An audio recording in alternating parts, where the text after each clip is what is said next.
Hey all, Bob here, aka Mr. Reef Safe, and today I'm making some homemade fish food. I'm starting out with oysters, shrimp, bay scallop, mussels, and clams.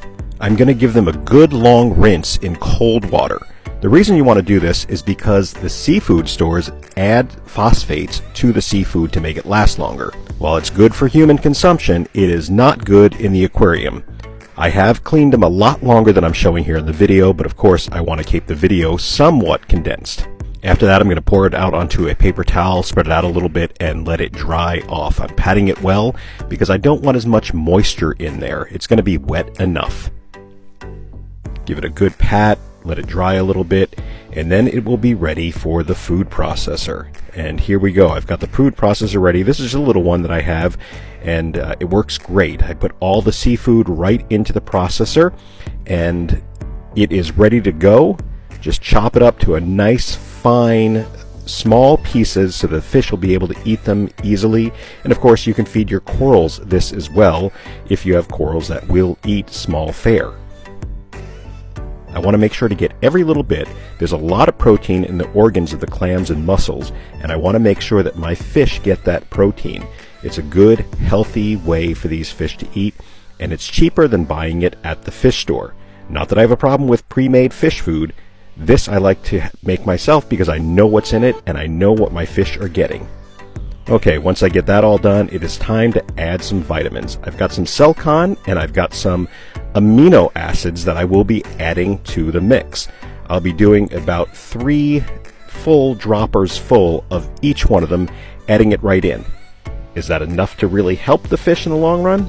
I don't know. I'm going to be honest. I honestly don't know, but it makes me feel better about it. So I'm going to put that in there because I do believe in some way that it does help. Again, not a scientific thing, but boy, does it make me feel better about what I feed my fish. All right, finish putting the Celcon in, and then it is time to put the lid on. Once I get the lid in place, it is time to pulse the food, to give it a fine chop, because again I want it to be small enough for the fish and corals to eat. And this is going to take several times, and of course I'll do it both ways. I'll do a chop and a pulse. So once I get done with the food processor, you're going to see that it is almost completely done. It is very fine pieces, perfect for the fish and corals to eat, and now it is time to spill it out onto a cookie sheet. Once I get it onto the cookie sheet, it's just a simple matter of spreading it out.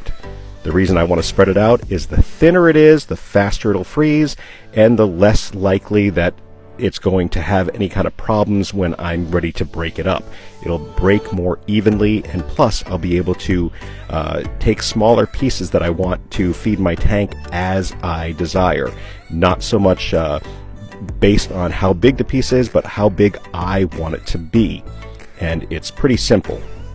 Time now to put it in the freezer, and I'll leave it in there for several hours or perhaps even overnight, and I'll just leave it there to freeze. And here it is. This is actually the next day. I waited 24 hours. It is solid and it is ready to go. You can see that it is easy to break, and I'm able to take it and put it into a container. And at first I started breaking into smaller pieces, but doing it with one hand while holding the camera didn't work so well. So it is time just to put the big pieces in. And because it's thin, I'm able to break it off as needed, as much as I want. So that is what I'm going to do. And in a minute, I'll show you how I feed the fish with it. Let me just get the rest of this in here, and then I can put it back in the freezer.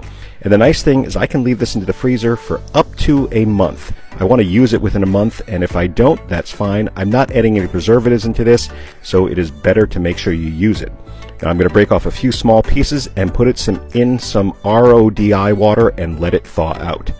Okay, I forgot to hit the record button when I poured the food in the tank, but here you can see the fish are eating it, and they are happy to get it. They love this food.